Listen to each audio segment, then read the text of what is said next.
Peut-on encore sauver cet accord du 6 février 2019 qui a été conclu à Khartoum par le président centrafricain M. Touadéra et les 14 groupes armés et mouvements politico-militaires. Alors il faut savoir tout d'abord que cet accord-là permettait notamment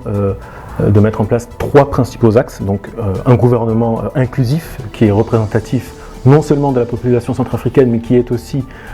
qui inclut aussi les représentants de ces groupements armés.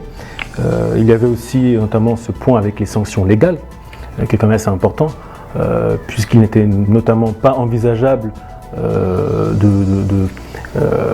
d'exclure de cet accord-là une quelconque impunité de certains combattants ou de certains cadres de ces groupements qui auraient commis notamment des exactions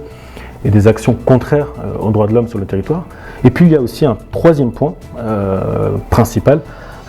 qui exprimait aussi cette volonté de former des unités spéciales mixtes entre les combattants de ces groupements d'une part et puis principalement entre l'armée notamment nationale avec le soutien financier des institutions onusiennes. Alors juridiquement, avec l'éjection du gouvernement de 2 ministres par le président Touadéra,